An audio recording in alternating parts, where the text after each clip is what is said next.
It is May 16th. I'm Mark Stewart. This is an edition of What Would Stewart Do? Transportation is the topic. If elected governor, I would do at least 3 things to make people's lives on the roads better. I would be building things faster. I would be removing impediments to traffic faster. I would be spending less taxpayer money. High wages for workers, I'm all in favor of. And we can still spend less money, pay workers for DOT projects more, have firms getting good profits, and still spend less money if they work smart. And there are many legislative impediments to keeping them from working smart. Most workers want to get jobs done. Do it well, do it quickly if possible, as long as their pay is the same. They would like to have job well done. So at least one law, it's a union-based regulation that you got to have a break after 4 hours. So occasionally, there's a crew that is 20 minutes away from completion. Oh, but 4 hours are up. We have to turn machinery off, clean things up, shut it down so we go on our break. That if we just took the extra 20 minutes to get it done, job well accomplished. Where does this come from? It's union leaders. I don't think it's workmen often themselves. They believe in good work. At least 90% of them do. But leaders like power. And this is an exercise in power. I say use your power to get higher wages and higher safety. That's it. Okay? Let workmen do good work hand in hand with their employers. That's the best kind of DOT contracts, and I would like to see our contracts incentivize firms to getting done quickly. Here's one way. We build things and we repair things on the weekends and overnights. How about both?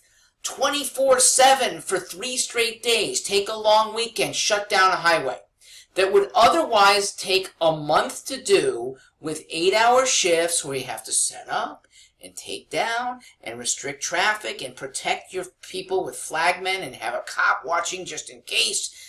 Shut the highway down.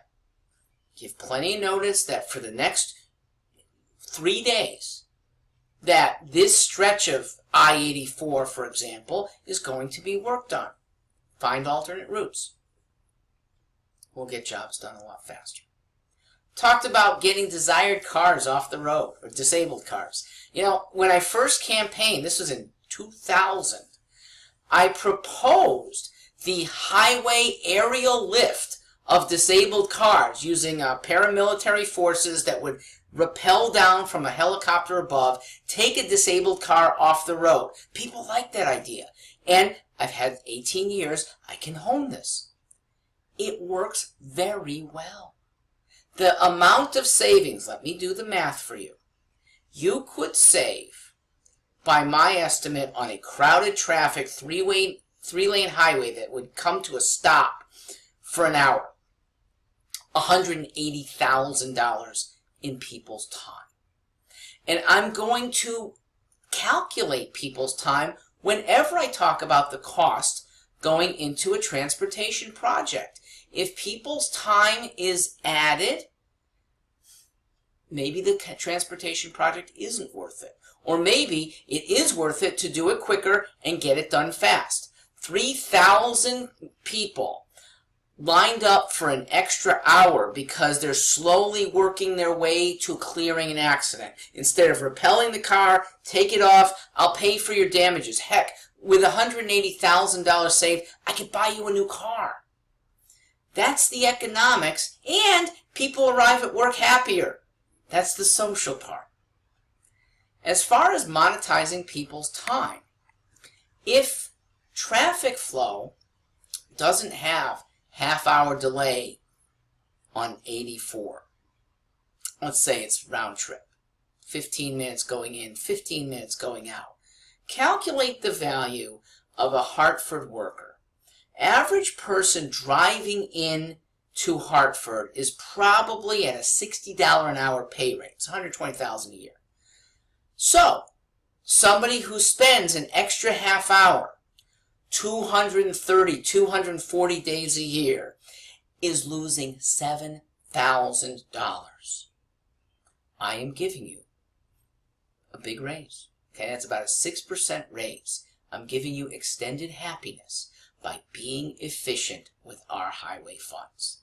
Last thing, how do firms that would like to make money and taxpayers that would like to save money on taxpayer-funded transportation projects, how do they get along?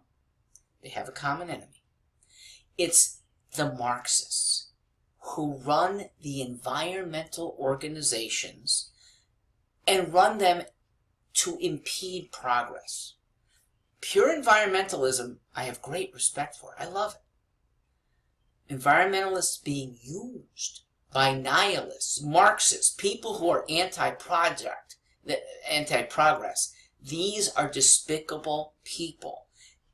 And unfortunately, they've had a lot of sway in our legislature.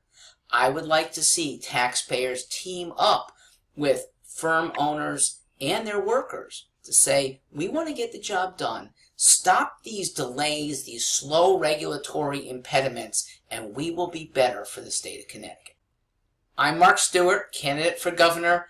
I truly hope Connecticut voters will give this candidate the chance to improve their transportation lives.